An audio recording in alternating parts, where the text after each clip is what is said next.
Thomas Green here with Ethical Marketing Service. On the podcast today, we have Brandon White. Brandon, welcome.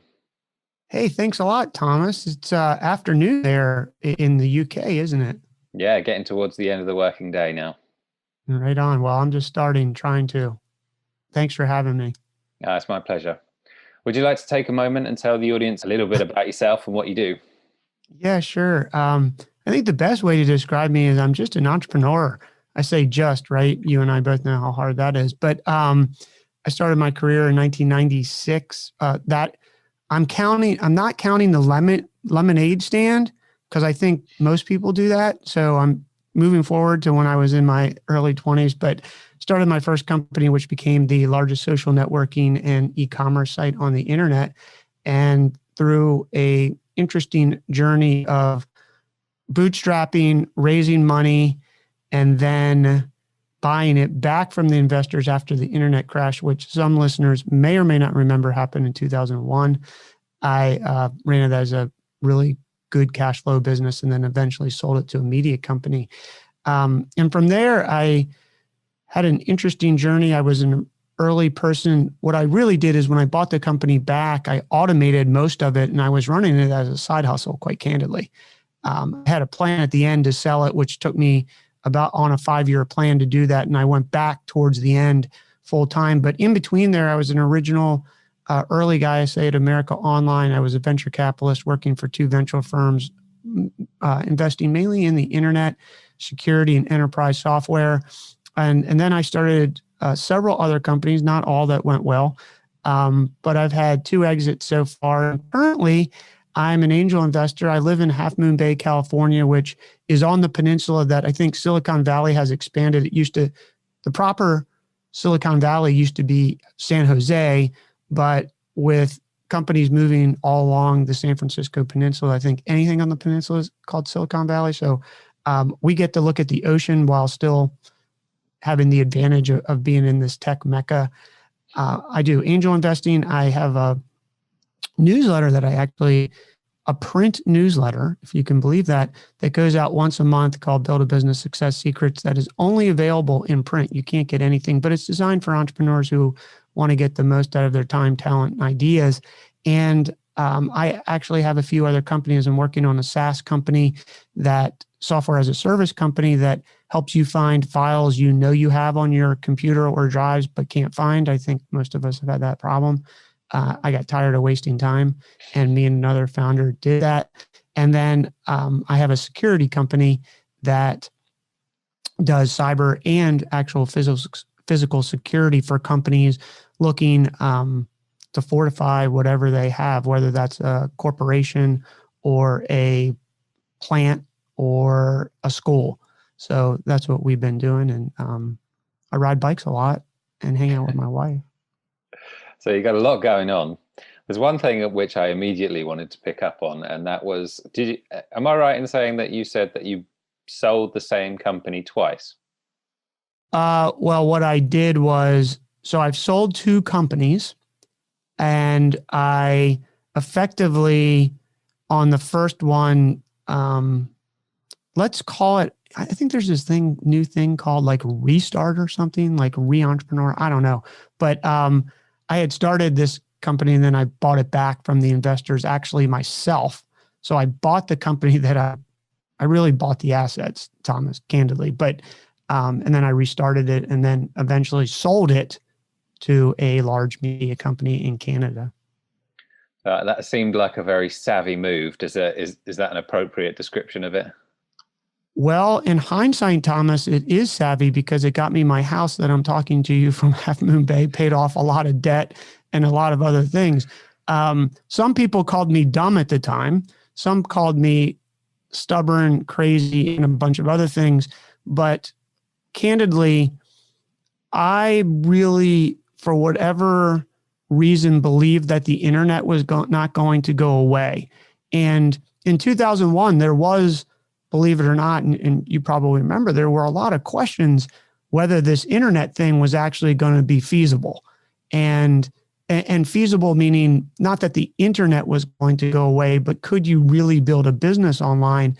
And the answer was that there was some successful businesses happening. What I believed at the time was that we got ourselves into trouble because we raised money, which at the time, looking back on it, I believed that money was going to solve the problem. Money covers up problems, and it in many ways stifles your creativity. It can.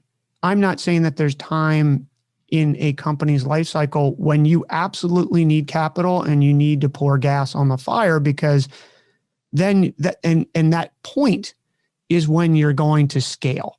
Meaning, I could tell you our exact process, and if you're half a decent salesperson or online marketer online to build, I think we now call them funnels. I call it a process to get the sale.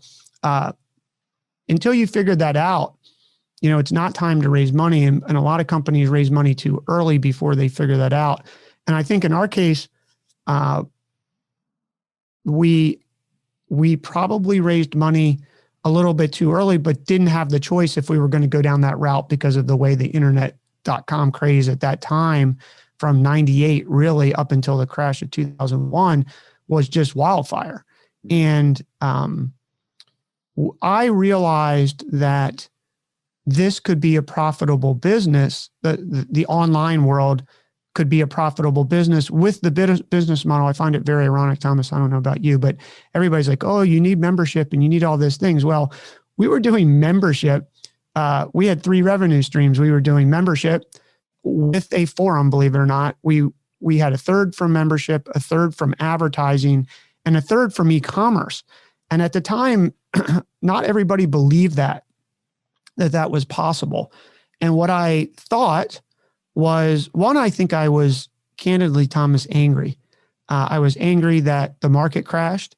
I was angry that we made mistakes, and I didn't want to give up, whether that's pride, stupidity, ego, but a belief that the internet really had the opportunity, because I was a kid sitting on the eastern shore of Maryland, which for anybody out there is like, it's a very gorgeous place, but it's nowhere. I mean, it's like being just in the middle of nowhere, but with a modem at the time and a computer was able to reach the entire world. And, I just thought that was incredible. And if you could figure out how to get more people at a low cost, that business could work. So we had to shut down. We let everybody go, and I bought it back. And within a few months, I'm thinking back how long it was, but it wasn't long, Thomas, until we were running a profitable venture. So, I think, and look, I made a bet that was right. I mean, we were podcasting in 1998 mainly because I didn't want to write 3,000 word fishing report articles every month. And I was like, well, if I could just record this, and I actually recorded it. We did do video, believe it or not, back then, for those who remember 14 bot, and then 56K modem or whatever we had. But we were able to get audio on the internet. It wasn't called podcasting. It was really just an audio file that we put up on a flat file HTML site and said, click this thing, and it would play in the browser, or they could download it and play it. And we were just doing these things. And I was so amazed that I was always a computer geek. I started on a Commodore VIC-20, and then I think I upgraded to a Commodore 64. But the ability to do that from your house, Thomas, and market was just, I just felt like it was the Wild West, and everybody was equal, even Amazon at that time. It was a level playing field. Furthermore, there weren't that many people on the internet, candidly. Well, really interesting story. I feel like I could actually speak to you about this whole episode about just the concept of your story, because I'm sure there's tons of learnings there. But are you happy to speak about how to sell a business today? Well, sure. I'd love to talk about that. I think that You and I were talking beforehand a little bit yesterday, and via email, and I agree with you. You had said something that I think is really important. Is, a lot of people don't. That's the dream, right? Like, oh, I'm going to sell the business, Thomas, and then you just throw that out there, and you have no idea what that means, nor is there a strategy to do it. And I think there's some negative connotations around selling a business that don't need to be there. I think if you want to run a business forever, I think that's great. I think, that's great. I think for other people who want to get an exit so that they can do other things in their lives, I think that's great too. And there's nothing wrong with that. I think that you have to take care of your employees and the people that have worked really hard and make sure that you do the very best for them. But I don't think there should be a negative connotation. I do want to say this because I was really thinking about it. I was thinking about it this morning when I was drinking tea. I think it's important for entrepreneurs out there listening, or marketers, anybody who's listening out there, that you don't build a company to sell it. Let me say this. You don't build a company to flip it. And here's what I mean by that. If you build a company with the idea that you're just going to flip it, then you likely will not build a very strong foundation. And I think I get to say this after 2 decades of being an entrepreneur, is if you build something that solves a problem for people and you are so good at it, and when I say solve a problem for people, they need to pay you for that problem, to solve that problem. And if they do that, whether you're doing online marketing campaigns for them, whether you're running social media, whether you're selling this mug, whether you're building software, once you've proved that and you have a repeatable process with a good culture, the good culture means a lot of different things depending on what that industry is and what the personality of the leader is, not good or bad. But if you have that, Thomas, I believe someone comes and wants to buy you. Of course, like if you have like a cool thing and I see it, you have a cool podcast, which you do, I'm going to listen to it. And then somebody's going to want to incorporate that into something bigger or something like that. So I just wanted to say that because I think sometimes business owners and entrepreneurs chase a flip. And what happens is you can't see this because I have a sweatshirt on this morning. It's a little chilly here in Half Moon Bay, but you can't see it. But I got like 50 scars on my back from learning these lessons, that there will be things that can happen.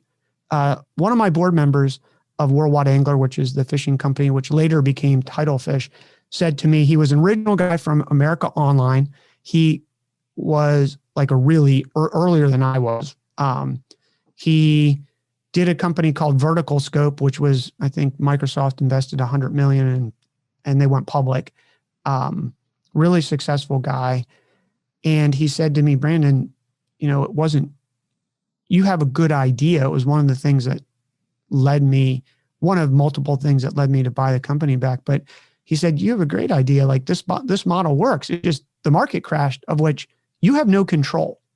And if you buy something to flip and you get caught in a market or this COVID craziness or whatever it is, right? This is repeated through history. It's unrecoverable because you have no strong foundation. So I just throw that warning shot across the bow to anybody. And I'm sure, Thomas, somebody will write in and say, well, I did it. That guy, Brandon, you had on, I did it. Awesome, man. It's hard to repeat. And that's a hard model to bet on when you've got your whole life and your whole net worth on the line. So thank you for letting me say that, because I just think it's important for people to hear. No, I 100% agree. And it made me think of like causes produce effects. So if the cause that you've provided is like an amazing business which has real value, then the effect will be that someone will want to buy it. Whereas if you're just trying to sell to the next person for higher than what you bought it for, then that's kind of high risk. Is that a good summary of what you said? Yeah, I'm not saying that you can't do it, right? But I just think the risk, if that's what you're doing, and I think that's a different type of entrepreneur. It's not good or bad. It's just very transactional.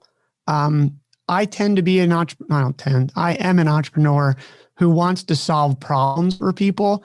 And while the money is, I do like money. And I think there's this whole dialogue going on that people who make money is bad. And, you think about these mindsets of there's this guilt to make money. I think making money is great. I think you should make as much money as you can. But the reason that I wanted to make money, and I still want to make money, has nothing to do with the physical things. In fact, I tried to get rid of things. When we bought our house in Half Moon Bay, we didn't have any pictures on the walls for like 3 years. My wife was going crazy, but I was like, I just don't want any more stuff. Like, I don't need the stuff. I don't want stuff. It's a burden to have to monitor and maintain and do all this stuff.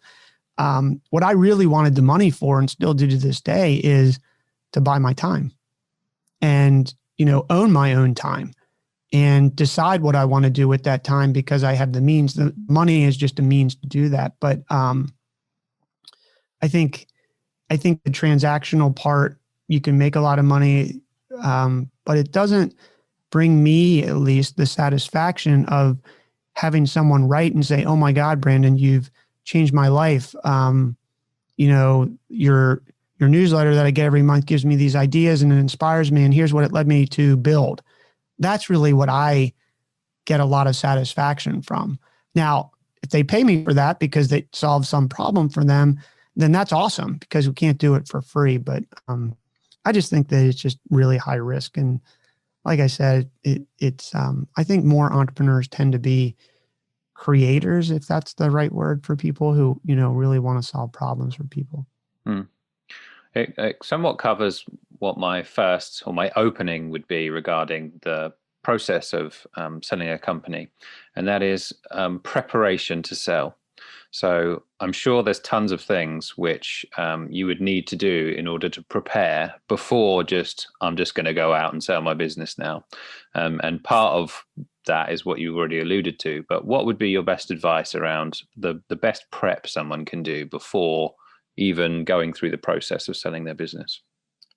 So, I will tell you that I purposely decided 5 years prior to selling it, and it was almost to the T. It was about I made it a little bit before that timeline. It was 4.5 years. I had no buyers necessarily. I mean, we all have these targets, right? We build these companies. We're like, oh, Microsoft will buy us, or Amazon will buy us, Netflix is going to buy us, or whatever that is.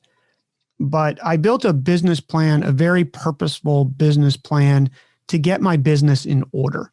And I'll go out on a limb and say that most companies who are under 50 million, even actually post 50 million, but in revenue, are somewhat a mess from a corporate structure, because you're running so fast when you're building these. And I'm talking about entrepreneurs who really started these companies and then go through. There's just, this, there's just things that get missed. There's accounting, there's documents, there's agreements. All of these things you absolutely have to have in order. What I learned to do now, and it's in my closet, which you can't see right now, but is next to me, is I build very large binders that have tabs with, and you could do this electronically as well, but still in this today, a lot of people like paper, is every document, license, agreement.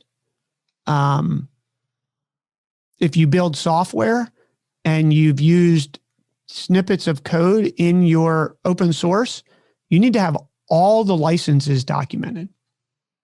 When we went through this for a software company that I was a part of, I think we had 300 and plus license agreements that we had to put together based on open source software that had different rules because if you buy it, the new owner wants to know all that. So I think the first thing is decide that, hey, I'm in a place in my entrepreneur journey that I want to sell this, and put together a business plan of what that means, and including targeted potential buyers. And don't just pick the big ones, because in order to sell your company for a certain amount of money, especially in a big public company, it has to go through a board approval. So it's not this, what we hear in the headlines of TechCrunch, and if you're techie or you read whatever other, The Guardian, whatever these publications are out there that publish somebody got bought, it's not simple. It has to go through an entire process. You have to have a sponsor within the company who is an advocate for you. You have to understand that advocate's position within that organization to sell it. And then ultimately it'll go to a CEO. If you're dealing directly with the other CEO, that's great. If it's a small non-public business, then you probably don't have a issue necessarily with board, but even a CEO of a decent sized business is going to go to their board with it. And then the board's going to ask 50 questions. So start to understand this, and start to understand who those people are, and start to market to them, because you can market to them, and start to drive awareness about your business and have a strategy that brings you to light within them. And you may do this 3 years out, which is actually what I did, because I picked some companies that I thought were going to do a roll up, or looked to do a roll up and were going to need a roll up. So, and I purposely, not every day, but regularly would make sure that people within that organization saw what we were doing. So, but you got to build this strategy, and then start to get all of your paperwork, all of your documents, all of your agreements, all of your processes. They're going to want to know your sales process. They're going to, if you have any component of digital, they're going to want to know all your stats. They're going to want to know bounce rates. They're going to want to know if you're a subscription business, what your churn is. They're going to want to know what your ARPU is. They're going to know what your customer acquisition costs are. They're going to know what your margins are on a contribution basis. They're going to want to know your infrastructure that you're on. Are you on an Amazon cloud? Are you on a Microsoft cloud? Are you on Google Cloud? Where are you? How is that hosted? What is the software license that drives all of that? If you have a product, do you have a warehouse? If you have a warehouse or an office, what is your lease? I got caught on the second company that I sold, which wasn't as it wasn't a windfall. It was really just a save, candidly. But the lease actually said that we couldn't turn over the lease without the landlord's approval. So now what you have is a landlord who could actually kill your deal. And that's crazy. I thought it was crazy. Now, I'm not beating up on the landlord. I understand from a landlord perspective that they want to check the new owner's credit and 100 other things because it puts them at risk. What I'm saying is that you have to go through every single one of these contracts. I had an agreement. Another example is I had an agreement with a advertising network that guaranteed us a certain CPM that I negotiated. And it also said that it was non-transferable without approval. So now I have to go manage that and get them to sign off, which we did. But all of these little things, you just got to start to make a list and start to inventory. And this goes down. You may have employee agreements. You may have an employee handbook. If you have an employee handbook, you need to understand the laws. In the UK, they're different than the US. What if a UK company is buying a US or vice versa? You've got to understand how all these things transfer. Understand where you are in your taxes, because if there's tax liability, they're going to want to know that. You got to start to get your financials in order. If you're using QuickBooks, that's fine. But in my experience, when you run fast, you don't always categorize everything because you're just running fast. You don't have account numbers for every single item that you're doing. If you're a services business, You need to make sure that you have government, quote unquote, whatever country you're in, approved time accounting processes. That becomes a liability for that company if they're buying you.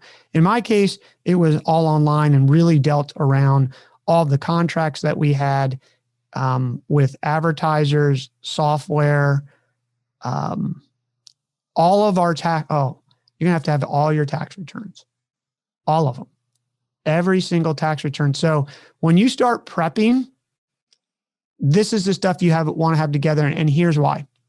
Because when someone, and this is the lesson that I learned, which if somebody came to buy any of our businesses, which they're not for sale, and I'm not looking to sell any, but if they did, I literally have a binder in there that I can plop down and say, here you go.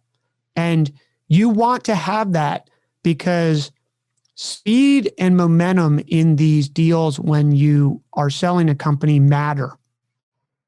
Because your sponsor could, I don't know, have a catastrophic event, decide that they don't like their boss and quit. And now you're at zero in these places. You could literally be at zero in this sales process.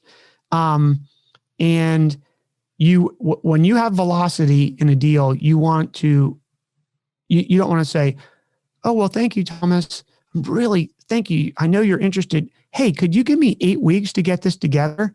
Like in 8 weeks, you're going to go figure another company out, forget about this, or you're going to judge that the company isn't quite up to par as you thought. So you want to be able to act fast. So you start getting all of this together. I would suggest any business do this within a few years. Every 5 years, go back and say, hey, we need to get all this organized, or have a really smart person working for you that's organized and can do this along the way for you. And then if you're targeting someone, great, but be prepared, because of that velocity. I think that's a really important point, because something happens with your sponsor or the market or something like that, and you miss that opportunity. I mean, I have a lot of colleagues who have had, bad stories of, oh, well, then this happened, or, an earthquake happened, or, you laugh at that stuff, but it has effects. So when you have somebody who wants to pay you money for your company, you want to be ready. So have that plan. And selling your company will be extremely time consuming and distracting to your business. So if someone wants to come and buy your company, make sure that you get a signed term sheet fast. If you do not have a signed term sheet or MOU, it's all talk. And you will disrupt your business and potentially hurt your business because of the time it takes. It's pretty much a full-time job to sell your company. There's lawyers involved. There's these purchase agreements. There's negotiations, because likely they will want you to come on for some period of time for transition, which means that you now have to negotiate an employment contract. And you need to make sure that employment contract's right. And your employees, if they don't transfer, how is that going to work? And how are you going to have to negotiate for them? So I know that was a fire hose of stuff, but you've brought back memories of good times, all worth it when you see that money wired into your bank account, which is a pretty satisfying feeling, but it's a bittersweet moment, to be candid. But it shows your hard work, but you can be sad about it. So be careful before you sell your company too, because as soon as you sell your company the next day, you're not like the important person anymore. And entrepreneurs have egos. And anybody who's like, oh, well, entrepreneurs don't do that. Yes, we do. You know how hard this is? You know how many people say no along the journey? You know how many people say that's not possible? It's not probable. You're wasting your time. Like if you don't have some level of resilience and ego, you'll be crushed on day one. Well, actually, this is not what I said beforehand, but I was going to say to you, if this is an episode where I'm just sitting and listening, I'm absolutely fine with that, because I could admit to it being, especially with your description of everything, I could admit to it being an area of almost ignorance for me. So I'm more than happy to just sit and listen to your experience. So thank you for your answer so far. Yeah, sorry for going on. It just like comes out of me just naturally from all these memories you invoked when we started talking. Well, I'm hoping at the end of the episode, it's not going to be like some emotional roller coaster for you. You're not going to be wiped out from talking about this. But you touched upon a couple of things, which is the next question, which I was going to ask, which is finding a buyer. So how did that go for you? And what would you recommend someone do if general advice if they were to want to find a buyer? I'm going to go back to what I said, and probably the listeners aren't going to like this. But I didn't find the buyer. I targeted buyers over the years, but the buyer eventually just came because I had built such a strong business and moat around our business in the region. We were, as a media company, we, in the fishing space, sport fishing, we owned a very specific region. And my goal was to entrench ourselves that no competitor could come in without spending an enormous amount of money, which would be a buy versus build decision for somebody, whoever that was. And that was strategically done. When I bought the company back, it was called Worldwide Angler, and we covered the entire United States and 7 international destinations, including the UK. And Martin, actually, good friend from the UK, Martin James, he still may have a radio show on the BBC, but I wiped all that out, Thomas, and went back and was very focused. So find your buyer by being so good that some bigger company has to buy you if they want that market. And that goes, that's everything. Services, this isn't a product, an internet site, a physical product. It's everything. You could be, I was just talking to a friend the other day. I'm just throwing this out as an example, Thomas, because I don't want anybody to think that this doesn't apply across the board. And I think you would agree, people will tend to say, well, that's just a tech thing. It's not a tech thing.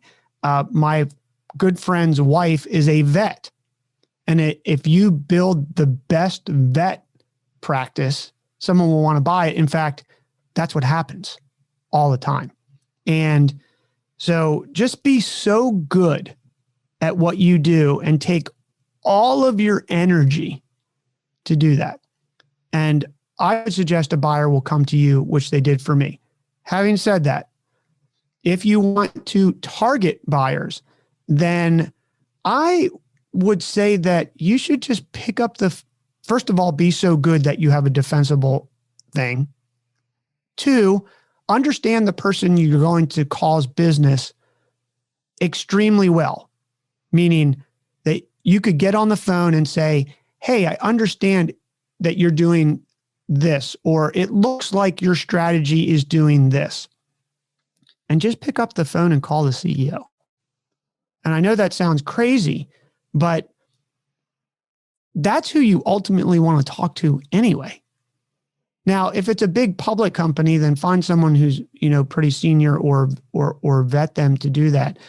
That's my style. There's another style.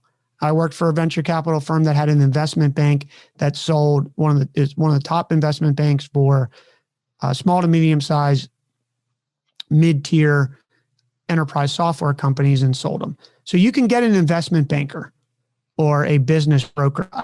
There's a difference in my mind between an investment banker sells businesses and a business broker. A business broker tends to be just a little bit different style and maybe different focus, but you can hire them. And what they will require is a monthly retainer and some portion of the proceeds. And this can be worth it, absolutely worth it, because they can get you more money because that's what they do for a profession. It's very much like a real estate agent. You can sell your house yourself, or you can pay the percentage and have a professional who knows how to position your house and how, whatever they do, stage it, they do all this stuff, tell you what to do to earn you more money. So those are, I think, three options really that you could do to sell your business. But do not be scared to pick up the phone and call. Having said that, if you are going to do that, you should get an advisor and understand the valuation of your company and understand what it's worth. You can come up with this stuff yourself. You can build comparables. You can go to public companies.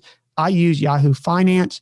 You can see how much revenue they have. You can see what they trade at from a sales multiple perspective, and then build them yourself. And I highly recommend that if you are going to do that, that you do that. This is the type of stuff that an investment banker will do for you so that they can say, well, here's why this company is worth that. And they build all these comps. And I used to be the nerd who has an M.B.A, who spreadsheet junkie who had to do that. But those are some options of how to, actually sell the business. Once you've decided that that's the route you're going to take. Thank you for that. If, let's say, you pick one of those three, and let's say you get a potential buyer for your business, what does the negotiation look like, and what would you share regarding your experience in that particular topic? Well, I tend to be a straightforward, not waste time guy. So at the end of the day, depending on your values and what's important to you, it likely comes down to price. So I want to have a price discussion up front, because if we are significantly off on price, I'm going to walk. And the reason is because in order to go through this process, I'm going to be taking time away from growing my business. So, and some people don't like what I just said. They don't like it because they want to get to know you, Thomas, and they want to do that. But isn't that all just getting to the price anyway, and trying to understand where your right left limit is and trying to understand where your head is? I tend to just say, let's just be honest about what we're doing here. I mean, it's a transaction at the end of the day. So I want to get, and that's why I had suggested that you get a term sheet, because that term sheet's going to spell out their price.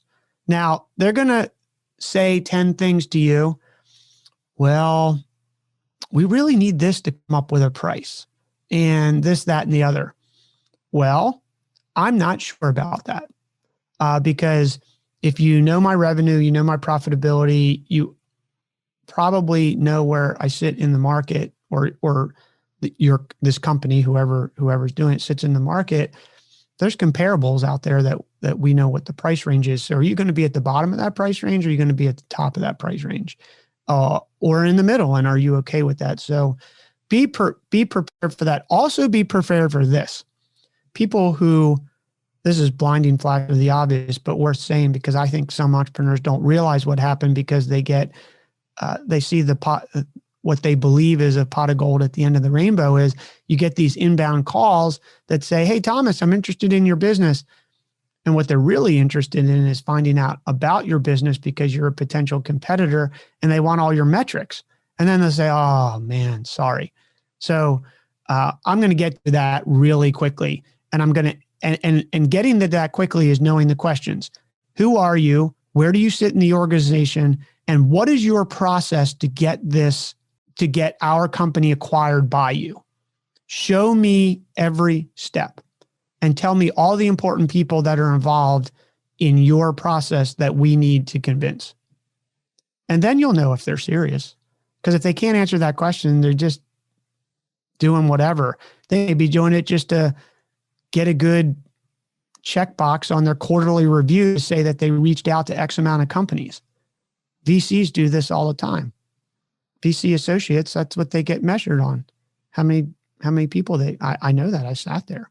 So be careful for mistaking a potential sale for somebody just checking off the box in their thing or trying to find out about your business. Well, it's something I didn't have on my list, but I am aware that that type of scenario exists where they pretend that they're interested in your business only to, get the information. So thanks for adding that. Regarding the valuation, presumably you're getting it valued by a professional external valuer. What's the process around that and the time frame, and how important is that, would you say?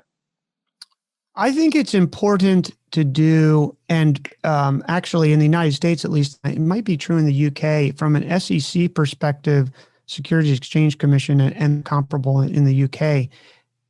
If you have investors, you're required to get an evaluation. And there's companies out there now that will manage your cap table and all of these things for you. But I think it's really important to have from a third party perspective so that you have validation and you have backup to why you believe your company is worth that. The process actually isn't terribly hard, other than the pain that you'll feel when you have to pull out your credit card and pay them for it, which, can be costly. It can cost anywhere from $2,000 to $50,000, depending on how big your company and how complex it is. But you can run some of these numbers yourself, as I indicated, by building the comparables yourself, by just looking at public companies and doing that. They're just going to do that much more extensively. They're going to have databases that they pull private transactions that you may not necessarily have access to. So I encourage everybody to do that, but be serious that you are going to sell your company, because it is going to cost you money to do that. It's simple, but it's expensive. Yeah, it can be expensive. These services out there now that will manage your cap table, the one I actually used, they will do it for you on a yearly basis, actually, because the investors need that to report back to their limited partners if you have a VC firm or something like that. So, it might only cost you $2,000 or $3,000 depending on the size, but it's a cost, and it's worth it though, because now it's a third party, not you. Well, I think it's worth this, Thomas. And you're like, well, I think it's not. And now where are you? So when do the lawyers come in? Oh man. Well, you do not want to make a mistake. And there's a lot of they're really sad stories of entrepreneurs. I would bring my attorney in early. I would bring my attorney in when I've had a few conversations. They've indicated the interest. I would be communicating with my lawyer that this is coming, and I get my lawyer involved in the term sheet at that point, which is for listeners out there who don't know, or MOU, Memorandum of Understanding, that basically says we're not committing, but we are saying that this is the price if you meet all of these requirements that we're going to go through in our diligence process. I would get my lawyer involved there, because there can be some tricky terms that you don't want to get stuck with. So once you have serious interest, I hate to waste money on lawyers. Not that they're a waste, but that they come in early and you've spent a bunch of money too early. But once you have a good understanding that this is going to be a serious deal and you're negotiating your term sheet, you want your lawyer involved. And have you got anything to add about the process of signing contracts? You mean when they buy you? Yeah, and also kind of anything to look out for that someone that has never done it before might not know. Yeah, you want to really understand your earnout. If it's all cash, God bless you. I managed to negotiate all cash, and they actually told me they didn't even want me around. I suggested that they might want me around because of the transition, but they didn't. So I was, okay, man, it's yours. But if you have an earnout, you want to understand that. And if they do want you, which many companies will want you for a transition, you want your lawyer to help negotiate your employment contract. And you want an employment contract. That would be a gotcha for anybody listening out there. because if they're like, oh, well, no, you don't need a employment contract, then likely they can fire you at will. And now if you had an earn out, they just erase that. And you don't want that. So if they want you to come on board, you want an employment agreement or a contract, whatever you want, whatever the right wording is, wherever you're listening this, whatever country, you want that in place, because they could, I'm not saying that everybody does this, but there are evil people out there that architect these things that appears that you're getting so much money because you have this earn out process, and then they just fire you and they can't get it. So you want your lawyer involved in all of that legalese that's spelled out in the multiple pages to make sure that you get what you're promised.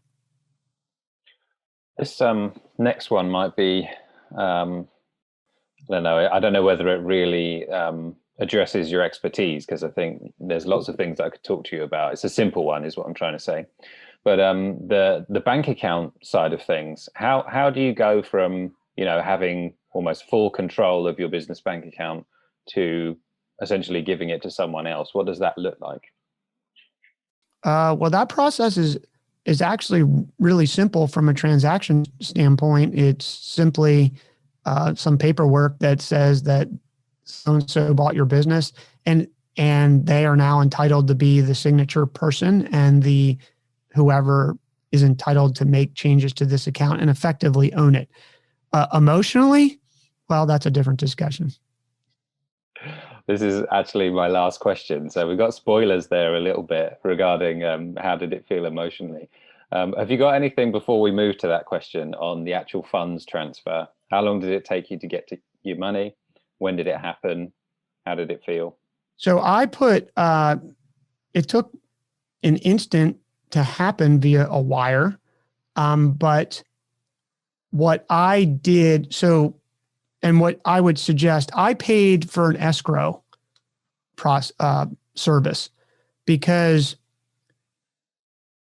a lot of times the acquiring party wants to get control of the assets before they necessarily pay you the money, but you don't want to give them the assets until you've got the money. So you can put the money in escrow, and that's a third party who will hold that money and be the traffic cop, for lack of a better word, and says, here's exactly what Brandon promised you. And they release the money, not the other company. It does cost, I forget how much I paid, Thomas. I might have paid, it was maybe 1 or 2% of the total. And that added up to a lot of money, but it was worth it to me, not because I didn't trust them, but because I understood that once I transferred these things, especially my domain, like that was, in my case, if you own the domain, you have my business, and you have hundreds of thousands of people instantly coming to that domain address is what we had, hundreds of thousands a month. So, to me, I was just so leery. I'd worked so hard, and it was really painful for me to pay the escrow, but it was worth it. And, I'm not saying, I'm recommending that if you have a transaction where that is the case, that's something like that you use an escrow account. I'm not saying that you can't do it without it. I would have saved money, but I do remember where I was when it happened, and I had fulfilled the last piece, which the very last piece I let go was the domain name control.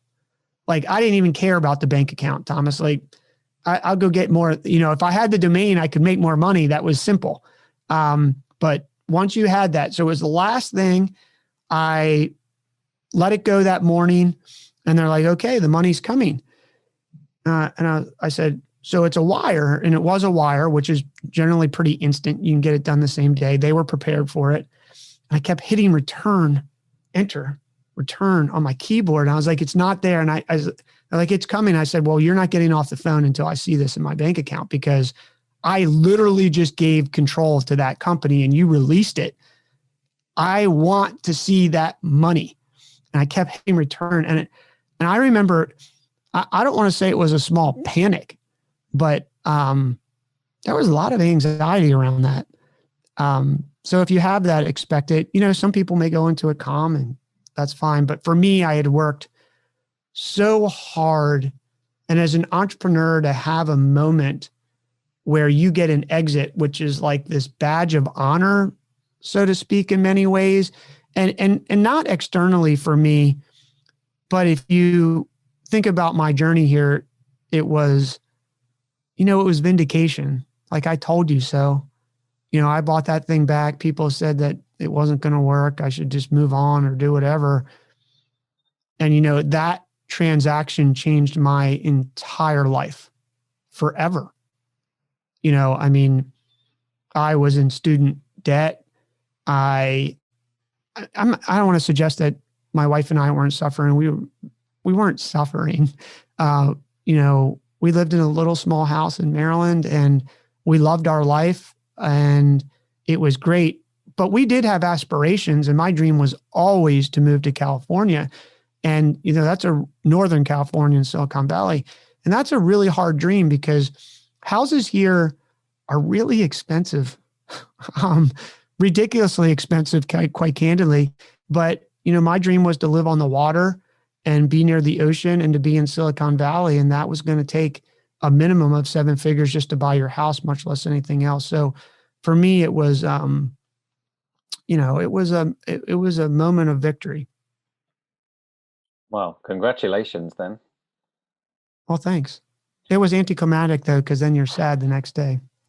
Well, that was the follow-up. So that was the last question. How did it feel emotionally? So I can imagine it being complete opposites in the sense that you get a feeling of accomplishment, but then what do you do the next day? So again, that's a follow-up. What did you do the next day after you sold your business? Well, first I realized, as you know, as a CEO and founder, you always have this attention on you, right? Even the people that work for you, you're the center of attention. You're that person. In my case, I had hundreds of thousands of people who looked at me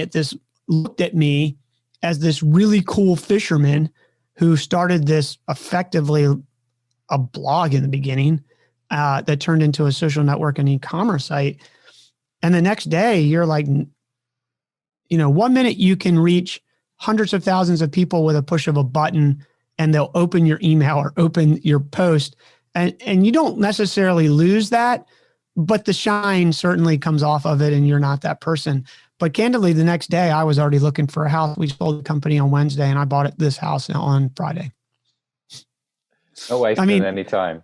No, because that was my goal. Like, I had, the goal was to get an exit so that we could get money to pay off all of our debt, candidly, and buy a house in California and get to California. And from a kid growing up on the East Coast of the United States of America, who was a Maryland kid, California is a really long way away to try to get there, not just from 3,000 miles, but from just the economics of doing it.